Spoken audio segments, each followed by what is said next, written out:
사사기 4장하고 5장에는 이제 드보라의 얘기가 나오고 드보라의 이제 노래가 찬양시가 나왔죠. 6장에는 이제 기드온의 얘기가 6장, 7장, 8장 그죠? 걸쳐서 나오고 9장에 가면 이제 기드온의 자녀들에 대해서 이제 나오는 장이 나옵니다. 6장에 이제 40년 동안 이제 안식을 주신 이후에 6장 1절에 보면 이스라엘 자손이 또 주의 눈앞에서 악을 행함으로 주께서 7년 동안 그들을 미디안의 손에 넘겨주시니. 그래서 여기서 주목해야 될 단어는 또라는 단어입니다. 또 주의 눈앞에서 악을 행함으로. 그 앞에 가보시면 4장 1절에도 보시면 에훗이 죽은 뒤에 이스라엘 자손이 다시 주의 눈앞에서 악을 행함으로. 또 다시 여기 나오시죠. 3장 12절에도 이스라엘 자손이 주의 눈앞에서 다시 악을 행하니라. 참 반복적인 그런 죄악을 하나님께서 구원해 주시면 안식을 누리다가 안식 기간이 되면 또 죄를 범하고 또 이방인에다 팔면 또 부르짖고 그러면 또 하나님께서 재판관을 보내시고 그리고 또 안식을 누리다가 또 죄를 범하고 그게 이제 반복입니다. 정말 우리도 그런 삶을 살지는 않는지 좀 우리 자신을 좀 살펴봐야 됩니다.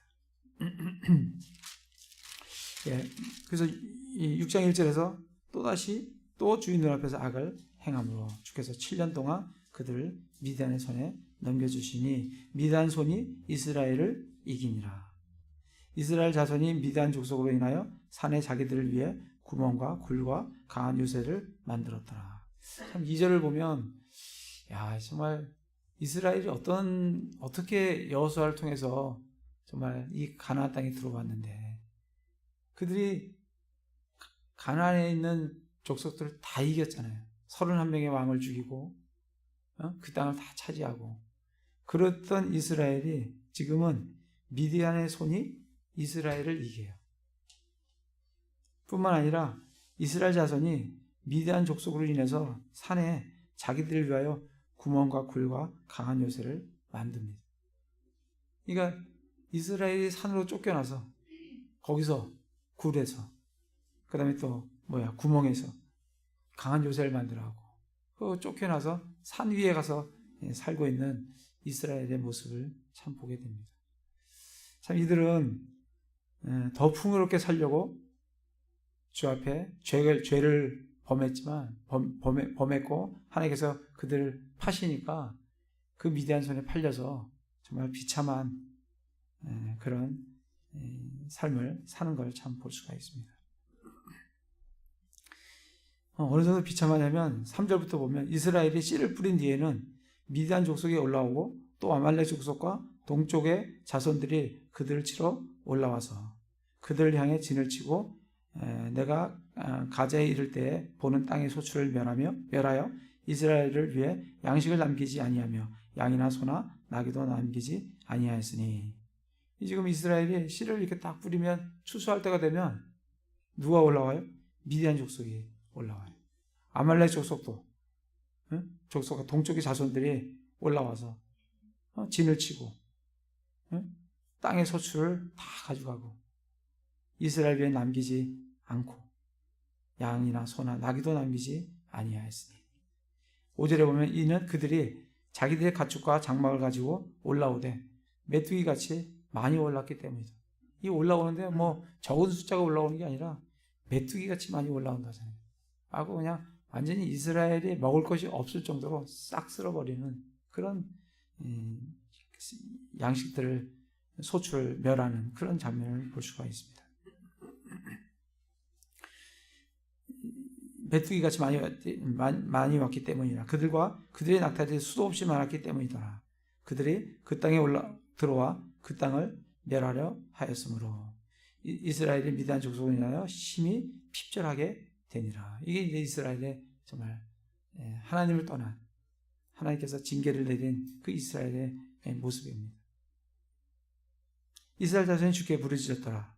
주께서 이스라엘 자손이 미디안 족속을 인하여 주께 부르짖음으로 주께서 이스라엘 자손에게 한 대언자를 보내시니 그가 그들에게 이르되 주 이스라엘 하나님이 이같이 말하노라 하면서 이제 이스라엘을 어떻게 인도하셨는지 그 보시면 내가 너희를 이집트에서 데리고 올라오고 너희를 속박집에서 데리고 나와 너희를 건져내고 그들을 너희 앞에서 쫓아내며 그들의 땅을 너희에게 주었고 내가 또 너희에게 말하기를 나는 주 너희 하나님이 너희가 거하는 땅 곧 아모리 족속의 땅의 신들을 두려워하지 말라 하였으나 너희가 내 목소리에 순종하지 아니하였느니라. 정말 우리가 살 길은 하나님 말씀 읽고 그 하나님 말씀에 순종하는 길밖에는 없어요. 지금 이스라엘이 정말 하나님 말씀 듣고 하나님 말씀에 순종하였더라면 정말 40년 이런 안식이 아니라 정말 오랜 기간의 안식을 정말 하나님부터 누리면서 그 안에서 하나님과 함께 풍성한 삶을 누릴 수 있었는데 참 그들이 하나님 말씀에 순종한 게 아니라 이방의 신들을 보고 그들의 풍요함을 보고 그들이 좋아서 그들과 함께 혼인 맺고 그들에게로 들어가고 그들을 받아들이고 함으로 말미암아 정말 멸망하는 아주 비참한 삶을 살아가는 이스라엘의 모습을 보게 됩니다. 11절에 가시면 주의 천사는 지난번에 말씀을 드렸죠. 주의 천사는 하나님이십니다. 그러니까 천사가 여기서 말하는 The Angel of the Lord 영어로 나올 때 로드가 대문자 로드로 나오는 이 주의 천사는 하나님이세요. 뒤에 보면 다 하나님과 동일한 일들을 하시는 걸 볼 수가 있습니다. 그래서 이 구약 때는 하나님께서 주의 천사로 나타나세요. 신약에서는 하나님께서 사람의 모습으로 예수 그리스도의 모습으로 우리에게 오세요. 그래서 구약에는 천사의 현현으로 천사의 모습으로 사람들에게 보일 때 주의 천사로 보이시고 신약에서는 사람의 몸으로 예수 그리스도의 몸으로 우리에게 하나님을 보여주십니다. 11절에 보면 주의 천사가 아비에셀 사람 요아스에게 속한 오브라에 있는 상수리 나무 밑에 앉았는데 그의 아들 기드온이 미디안 족속에게 숨기기 위하여 포도주 틀 곁에서 밀을 타작하더라. 아비에셀 사람 요아스, 그 요아스에게 아들이 있는데 그 아들의 이름이 기드온입니다. 그가 미디안 족속들에게 숨기기 위하여 매 와서 소출들을 가져가니까 숨기기 위하여 포도주 틀 곁에서 밀을 타작하고 있었습니다. 주의 천사가 그에게 나타나서 그에게 이르되 너 강한 용사여 주께서 너와 함께 계시는도다. 주의 천사가 이 기드온에게 강한 용사여 주께서 너와 함께 계신다. 그렇게 주의 천사는 그렇게 이제 기드온을 바라보는데 14절에도 보면 주께서 그를 바라보시며 이르시되 너는 이 힘을 의지하여 가서 이스라엘을 미디안 족속 손에서 구원할지니라. 내가 너를 보내지 아니하였느냐. 그렇게 얘기를 합니다. 근데 이 기드온은 하나님께 불평을 해요. 13절에 기드온이 이르되 오 내 주여 주께서 우리와 함께 계시면 어찌하여 이 모든 일이 우리에게 닥쳤나이까. 또 우리 조상들이 우리에게 말해준 그분의 모든 기적들은 다 어디에 있나이까. 그들이 말하기를 주께서 우리를 이집트에서 데리고 올라오지 아니하셨느냐 하였나이다. 그렇게 많은 기적도 경험하고 그렇게 하나님께서 놀라운 일들도 행하셨고 함께 하셨다고 했는데 왜 우리에게는 지금 이와 같은 일들을 지금 당하고 있는지 그에 대한 불평을 털어놓습니다. 그러나 이제 주께서 우리를 버리사 미디안 족속 손에 넘겨 주셨나이다 하거늘. 그러나 하나님께서는 기드온에게 이스라엘 족속의 손에서 이스라엘을 미디안 족속 손에서 구원해라 라고 말씀을 하십니다. 하나님께서는 그를 강한 용사요 그 다음에 구원할 자로 말씀을 하시지만 실제로 기드온 자신은 15절에 보면 그가 그분께 이르되 오 내 주여 내가 무엇으로 이스라엘을 구원하리이까. 보소서 내 가족은 므낫셋 안에서 가난하며 또 나는 내 아버지 집에서 가장 작은 자이다. 하나님께서는 기드온을 강한 용사로 구원할 자로 그렇게 보시는데 실제로 이 기드온 자신은 자기를 볼 때 자기는 므낫셋 안에서 가난하며 내 아버지 집에서 가장 작은 자다. 그렇게 자기 자신을 보고 있습니다. 그러나 하나님께서는 16절에 주께서 그에게 이르시되 내가 반드시 너와 함께 하리니 내가 한 사람을 치듯 미디안 족속을 치리라 하시거늘. 그래서 하나님께서는 내가 반드시 너와 함께 하겠다. 사실 이것만큼 정말 놀라운 약속은 없습니다. 정말 우리의 삶도 마찬가지예요. 우리에게 가장 필요한 가장 정말 약속의 말씀은 하나님께서 내가 너와 함께 하겠다. 전능하신 하나님께서 창조주 하나님께서 내가 너와 함께 하겠다. 그 약속이 미디안에게는 가장 힘이 되는 약속이고 우리에게도 마찬가지입니다. 가장 힘이 되는 약속은 내가 너와 함께 하겠다. 전능하신 하나님께서 그 한 약속이면 우리는 이 세상을 정말 놀랍게 힘있게 살아갈 수 있습니다. 출애굽기 한번 보겠습니다. 출애굽기 3장 출애굽기 3장에 보시면 3장 11절에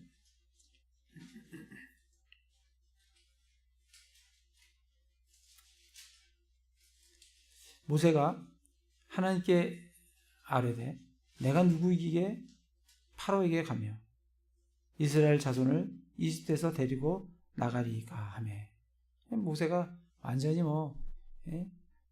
자기 자신에 대해서 자존감도 없고 내가 뭐길래 내가 무엇이길래 내가 이런 일을 할 수 있겠습니까? 그 왕족의 왕자였던 그 모세가 지금 광야에서 40년 정말 썩고 나니까 내가 누구이기에 파로에게 가며 이스라엘 자손을 이집트에서 데리고 나가리까. 그때 하나님께서 그분께서 이르시되 내가 반드시 너와 함께 하리라. 내가 백성을 이집트에서 데리고 나간 뒤에 너희가 이 산에서 하나님을 섬기리니 너에게 이것이 곧 내가 너를 보낸 증표가 되리라. 그래서 모세에게 약속하신 게 뭐예요? 내가 너와 함께 하겠다. 그 약속 하나면 정말 우리에게는 정말 이 세상 삶을 정말 놀랍게 살아갈 수 있습니다. 신약에서도 보면 신약의 히브리서 볼까요? 히브리서 13장 5절에 보면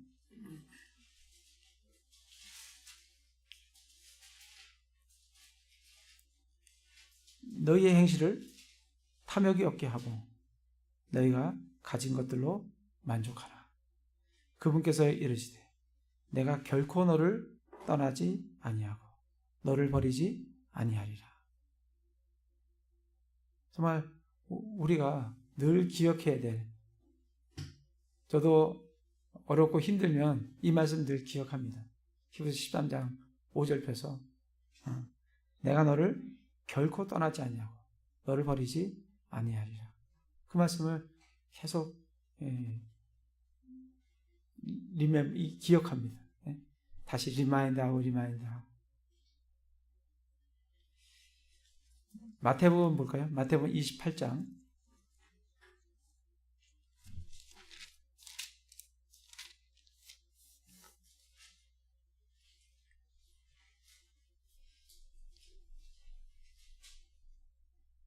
(19절에) 보시면 그러므로 너희는 가서 모든 민족들을 가르치고 아버지와 아들과 성령의 이름으로 그들에게 침례를 주며 무엇이든지 내가 너희에게 명령한 모든 것들을 그들에게 가르쳐 지키게 하라.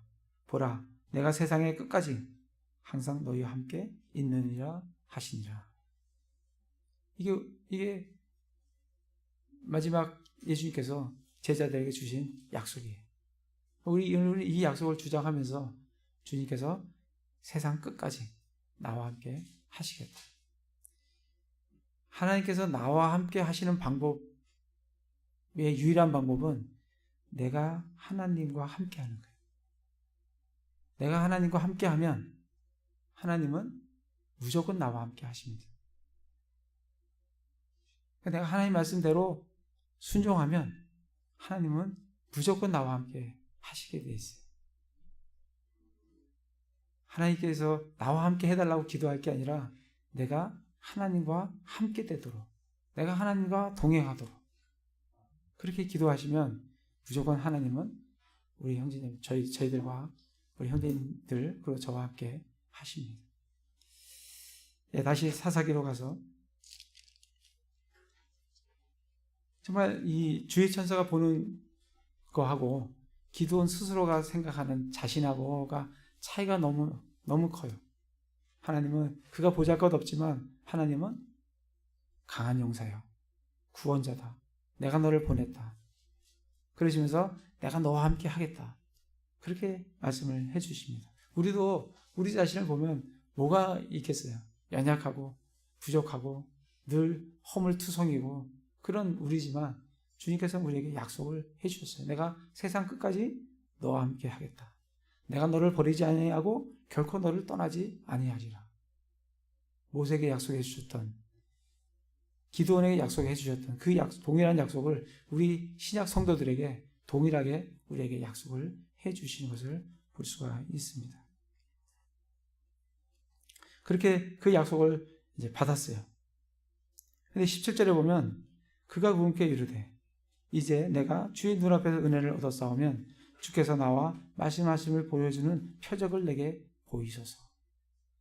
이걸 보면 참 이 기드온이 믿음이 연약한 사람이다 하는 것을 알 수가 있어요. 사실은 표적을 보여달라는 것은 어떻게 보면 하나님을 의심하는 거예요. 하나님께서는 말씀으로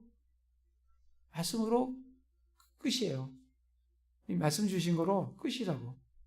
우리가 그 말씀을 믿으면 표적을 보여주나 보여주지 않나 우리는 믿음으로 걷지 보는 것으로 걷지 않습니다. 믿음은 들음에서 오지 보는 것을 통해서 오지 않는다고. 아무리 보여줘도 믿음이 안 생겨요. 믿음은 들음에서 오며 들음은 하나님의 말씀으로 말미암았느니라. 그래서 기드온이 정말 이 표적을 보여달랄 게 아니라 나와 함께, 내가 너와 함께 하겠다. 그렇게 말씀해 주실 때 맞습니다. 내가 주님이 나와 함께 하시면 내가 분명히 승리할 줄 믿습니다. 하고 나갔으면 얼마나 좋겠어요. 근데 여기서도 그렇고 뒤에도 가면 계속 기도는 뭘 요구하냐면 표적을 요구해요. 사실 이스라엘 백성이 특징이 이게 특징입니다. 그래서 유대인은 뭘 구해요? 표적을 구하고 그리스인은 이성에 따라 그들은 한다고. 그런데 우리는 십자가에 못 박힌 그리스도를 우리는 구하는 거죠. 그래서 여기 보면 17절에 주께서 나와 말씀하심을 보여주는 표적을 내가 원한다. 그러면서 18절에 내가 내 예물을 가지고 주께로 와서 그것을 주 앞에 드릴 때까지 이곳을 떠나지 마소서 하니 그가 이르되 내가 돌아올 때까지 내가 기다리라 하면서 기드온이 이제 들어가죠. 들어가서 염소 새끼 한 마리를 예비하고 밀가루 1에바로 누룩 없는 납작한 빵을 만든 뒤에 고기는 바구니에 담고 국은 냄비에 담아 상수리 밑에 있던 그분에게로 이제 가져왔습니다. 20절에 보면 하나님 천사가 그에게 이르되 고기와 누룩 없는 납작한 빵을 가져다가 그 바위에 놓고 국은 쏟으라 하시니까 그가 그대로 했습니다. 그때 주의 천사가 자기 손에 든 지팡이 끝을 내밀어 고기와 누룩 없는 납작한 빵에 대매 그 바위에서 불이 나와 고기와 누룩 없는 납작한 빵을 살랐고 그때 주의 천사는 그에게 떠나 보이지 아니하니라. 그래서 고기와 빵을 놓고 국은 쏟았어요. 그랬을 때 주의 천사가 지팡이로 딱 이 바위를 지팡이로 내밀어 이제 고기와 누룩 없는 납작한 빵에 대니까 바위에서 불이 나와서 그거를 살랐습니다. 태웠어요. 이 태웠다는 의미는 26절에 볼까요? 26절에 보면 기드온에게 뭐라고 얘기하냐면 이 바위의 꼭대기에 정돈된 곳에 주 내 하나님을 위해 한 제단을 쌓고 그 둘째 수소를 취하여 내가 베어낼 작은 숲의 나무를 태우는 희생물을 드릴지니라 하시니라. 그래서 이 태우는 거는 하나님께 태워서 번제로 하나님께 다 드리는 거예요. 그러니까 하나님께서 지팡이를 딱 갖다 대니까 바위에서 불이 나와서 싹 태웠다는 것은 그 희생물을 고기하고 지금 빵을 가져왔지 않습니까? 국은 쏟았잖아요. 거기다가 갖다 대니까 불이 살랐잖아요. 그것은 하나님께서 기드온의 그 희생물을 받으셨다는 거예요. 예? 왜냐하면 불로 살랐다는 것은 하나님께서 불로 태워서 그걸 하셨다는 것은 그것들을 하나님께서 받으셨다는 거예요. 연약한 기드온이지만 그가 예물을 가져와서 희생물을 가져와서 하나님께 드릴 때 하나님께서 그의 것을 받으셨다는 거예요. 그러니까 22절에 기드온이 그가 주의 천사임을 깨닫고는 이거 보통 표적이 아니지 않습니까? 갑자기 바위에서 불이 나와서 자기가 드린 희생물을 다 태워버리니까 이건 하나님이시다 하는 것을 이제 알게 되면서 기드온이 그가 주의 천사임을 깨닫고는 이르되 슬프나이다. 오 주 하나님이여 내가 얼굴을 마주대하여 주의 천사를 보았나이다 하면서 주의 천사와 하나님이 번갈아 되면서 주의 천사가 하나님인 것을 우리에게 보여주고 계십니다. 그때 주께서 그에게 이르시되 내게 평강이 있을지어다. 두려워하지 말라. 내가 죽지 아니하리라. 원래 하나님 보면 죽잖아요. 하나님께서 죽지 아니하리라. 그렇게 말씀을 하시면서 이에 기드온이 주를 위해 거기서 제단을 쌓고 그것을 여호와 살롬이다 부르니 그 제단이 이날까지 여전히 아비에셀 사람들에게 속한 오브라에 있느니라. 이렇게 이제 말씀을 하십니다. 여호와 살롬은 그래서 이제 평강이다. 이렇게 이제 말씀을 주시는 거죠.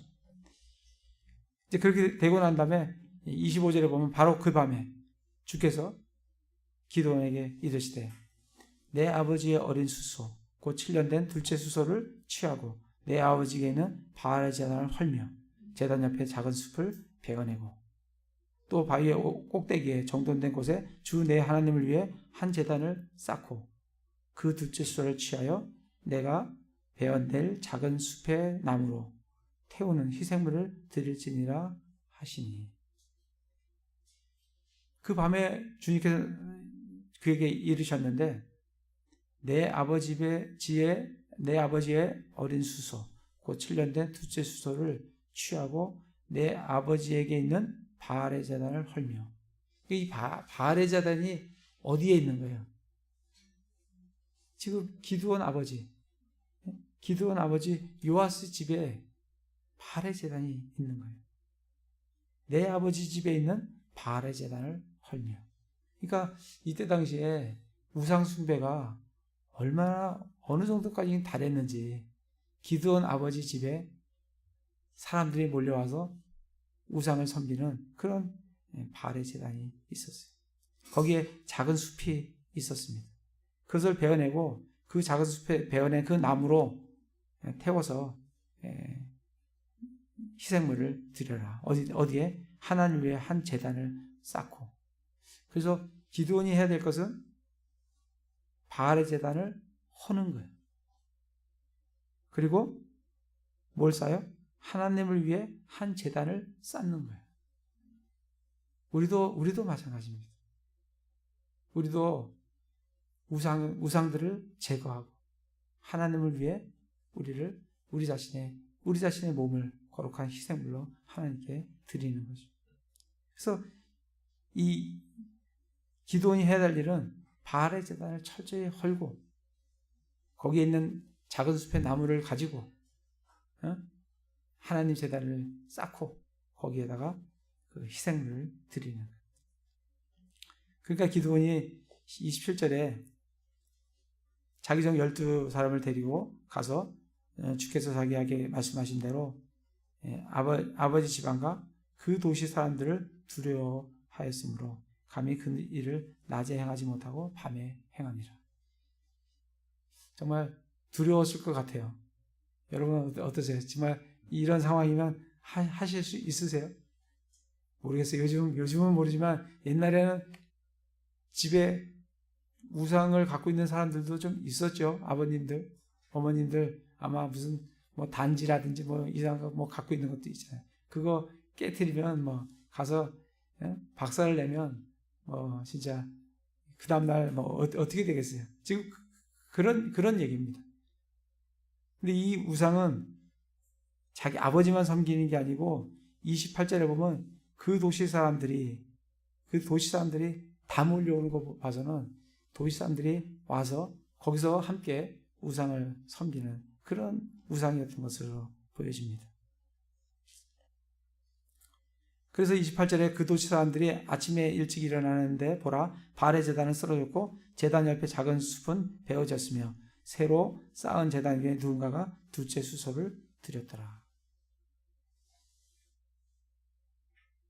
29절에 그들이 서로 이르되 이 일을 누가 행하였느냐 하고는 그들이 캐어 묻고 또 물은 뒤에 이르되 요아스의 아들 기드온이 이 일을 행하였도다 하고 그때 그 도시 사람들이 요아스에게 이르되 내 아들을 끌어내라. 그가 바알의 제단을 쓰러뜨리고 또 제단 옆에 작은 숲을 베어쓴즉 죽어야 하리라 하매. 기드온은 하나님의 말씀대로 하나님의 뜻대로 하나님께서 하라고 하신 대로 제단 헐고 제단 쌓고 거기에 희생물을 드렸어요. 근데 돌아오는 거는 죽이겠다고. 축복에 돌아오는 게 아니고 저주가 기드온에게 돌아오는 것을 잘 볼 수가 있습니다. 그럴 때 31절에 요아스가 기드온의 아버지죠. 요아스가 자기를 마주보며 선 모든 자에게 이르되 너희가 바알을 위해 변론하려느냐 너희가 그를 구원하려느냐 그를 위해 변론하는 자는 이 아침에 죽임을 당하리라. 그가 신일진데 어떤 자가 자기 제단을 쓰러뜨렸은즉 자기를 위해 변론할 것인자 하니라. 이 요아스가 이제 기드온의 아버지잖아요. 지금 기드온이 죽을 위기에 지금 처해 있는 거예요. 그러니까 요아스가 정말 뭐라고 얘기하냐면 자기를 마주보며 선 모든 자에게 너희가 바알을 위해 변론을 하느냐. 이 바알이 아무것도 아니라는 그런 얘기를 지금 요아스가 하는 겁니다. 바알을 위해 변론하느냐. 너희가 그를 구원하려느냐. 이 우상은 그 다음에 읽어보시면 그를 변론하는 자는 이 아침에 죽임을 당하리라. 그가 신일진데 어떤 자가 자기 제단을 쓰러뜨렸은즉 자기를 위해 변론할 것이라 하니라. 그러니까 지금 요아스는 자기 아들의 죽음을 처해했으니까 지금 우상이 회파가 됐고 그리고 거기에 둘째 수소가 작은 숲은 다 베어졌고 근데 그렇게 됐으니까 그걸 행한 기드온을 죽이겠다고 사람들이 몰려왔어요. 여기서 우리가 우상이 어떤 건가? 우상은 누가 만든 거냐면 사람이 만든 거예요. 그러니까 죽임도 이게 회파도 회파를 당하니까 지금 요아스가 뭐라고 얘기하냐면 그 회파 당했으면 그가 변론할 것이다. 그 우상이 왜 우상이 힘이 있으면 그가 변론을 하게 될 거다 이거예요. 그가 신일지인데 어떤 자가 자기 재단을 쓰러뜨린즉 자기를 위해 변론을 할 거다 이거예요. 근데 변론하지 않지 않느냐 이거예요. 그가 아무런 힘도 없고 아무런 변론도 하지 못하는 거 보면 그 우상은 아무것도 아니다 라고 요아스가 자기 지금 기드온에 대해서 지금 보호를 치는 겁니다. 우상이 어떤 존재라는 걸 말씀을 하면서 그러면서 아들의 죽음을 이제 죽지 않도록 그렇게 이제 우상에 대한 올바른 말씀을 주게 되는 거죠. 그래서 그러니까 32절에 그러므로 그날에 그가 기드온을 여룻바알이라 부르며 이르기를 그가 바알의 제단을 쓰러뜨렸은즉 바알이 그를 대적하여 변론할 것이다. 기드온이 바알을 쓰러뜨렸으니까 바알이 그를 대적해서 변론할 거다. 그를 대적할 거다 이거죠. 그게 이름이 그것을 한자로 말하면 여룻바알이다. 그러니까 기드온이 바알을 쓰러뜨렸으니까 바알이 기드온을 저주하게 될 거다. 근데 저주를 합니까? 기드온이 전혀 저주를 받지 않습니다. 그 얘기는 뭐냐면 우상은 아무것도 아니라는 거예요. 그냥 사람이 만든 그냥 하나의 작품, 사람이 만든 그냥 나무 쪼가리, 우상, 돌덩어리에 불과하다는 것을 이 말씀을 통해서 우리에게 보여주고 있습니다. 그래서 기드온은 이름이 졸지에 뭐가 돼요? 여룻바알. 여룻바알이 뭐야? 우상이 바알이 그를 대적한다. 그 의미가 여룻바알입니다. 근데 기드온은 전혀 대적을 받지 않지 않습니까? 그 얘기는 우상은 아무것도 아니다. 오늘 아침에 우리가 오전에 예배에도 우상은 아무것도 아니다. 오직 한 하나님이 계시고 한 주가 계신다. 그래서 우상이 아무것도 아니기 때문에 거기에 있는 재물을 먹어도 아무 문제가 없다. 지금 여기서도 지금 요아스가 우상은 아무것도 아니다. 너희가 우상을 변론하려고 해봐라. 그가 뭘 변론을 할 수 있느냐. 해파당하면 해파당하는 대로 당하는 게 우상이다. 그래서 기드온을 여룻바알이라고 했지만 기드온은 바알한테 전혀 대적당하지도 않고 있는 거 보면 전혀 우상은 힘이 없는 그런 존재다는 것을 이 말씀을 통해서 우리에게 보여주고 계십니다. 그래서 33절에 그때 모든 미디안 족속과 아말렉 족속과 동쪽의 자손들이 함께 모이고 건너와서 예스레엘의 골짜기에 진을 딱 쳤어요. 34절에 주의 영께서 기드온에게 임하시니 그가 나팔을 불매 아비에셀이 모여서 그를 따르고 그가 또 사자들을 온 므낫세에 두루 보내니 그들도 모여서 그를 따르며 또 그가 사자들을 아셀과 스불론과 납달리에서에게 보내매 그들도 올라와서 그들을 맞이하더라. 지금 주의 영께서 기드온에게 임했습니다. 그러니까 나팔을 불어요. 그러니까 누가 제일 먼저 오냐면 아비에셀이 모여서 기드온을 따릅니다.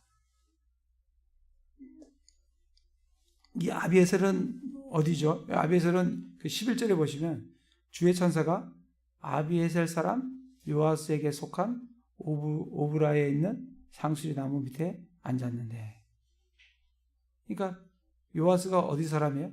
아비에셀 사람이에요. 그러면 기드온도 아비에셀 사람이겠죠. 그게 아들이니까. 나팔을 보니까 제일 먼저 누가 쫓아와요? 자기 고향에 있는 아비에셀이 기드온을 따른다.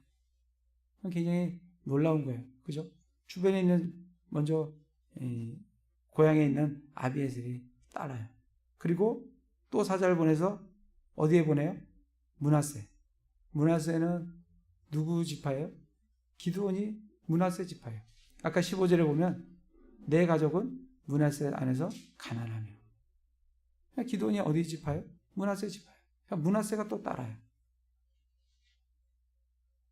또 그가 사자들을 아셀과 스불론과 납달리에게 보내며 그들도 올라와서 그들을 맞이하더라. 그래서 아비에셀이 따르고 므낫세가 따르고 그리고 아셀, 스불론, 납달리가 기드온을 쫓아서 올라오는 걸 볼 수가 있습니다. 36절에 기드온이 하나님께 아뢰되 주께서 이미 말씀하신 것 같이 내 손으로 이스라엘을 구원하려 하시거든. 지금 또 이제 보내니까 전쟁을 하라고 하니까 지금 기드온이 다시 주께서 이미 말씀하신 것 같이 내 손으로 이스라엘을 구원하려 하시거든. 하나님께서 이미 뭐라고 말씀하셨냐면 14절에 보면 주께서 그를 바라보시며 이르시되 너는 너의 이 힘을 의지하여 가서 이스라엘을 미디안 족속의 손에서 구원할지니라. 내가 너를 보내지 아니하였느냐. 하나님께서 미리 그렇게 말씀하셨어요. 너는 이스라엘을 미디안 손에서 구원을 해라. 그 이미 말씀하신 것 같이 내 손으로 이스라엘을 구원하려 하시거든 표적을 보여달라. 또 표적을 또 요구합니다. 그러면서 30절에 보소서 내가 양털 한 뭉치를 타자마당에 두리니 이슬이 양털에게만 있고 그 옆에 온 땅은 마르면 주께서 이미 말씀하신 것 같이 주께서 내 손으로 이스라엘을 구원하실 줄 내가 알겠나이다. 양털에만 물이 있고 땅이 마르면 하나님께서 내게 그렇게 말씀하신 줄 알겠습니다. 표적 한번 보여주십시오. 하니까 하나님께서 표적을 보여주십니다. 그래서 물을 짜니까 물이 대접에 가득했어요. 근데 39절에 기드온이 또 하나님께 아뢰되 주께서는 내게 맹렬히 분노하지 마옵소서. 내가 이번 한 번만 말하리이다. 원하건대 내가 이번 한 번만 양털로 시험하게 하소서. 이제는 양털만 마르고 온 땅에는 이슬이 있게 하옵소서 한즉 그 밤에 하나님께서 그대로 행하시니 오직 양털만 마르고 온 땅에는 이슬이 있었더라. 그래서 기도는 한 번으로 부족해요. 이게 가긴 가야 되겠는데 한 번으로 부족해. 한 번 더 보여달라라고 지금 얘기를 하니까 하나님께서 성실하게 그 믿음의 연약함에도 불구하고 하나님께서 두 번이나 성실하게 그에게 그대로 보여주십니다. 우리는 믿음으로 걷지 보는 것으로 걷지 않습니다. 정말 표적을 보여달라고 하는 것은 하나님의 말씀을 의심하는 거예요. 베드로후서 한번 볼까요?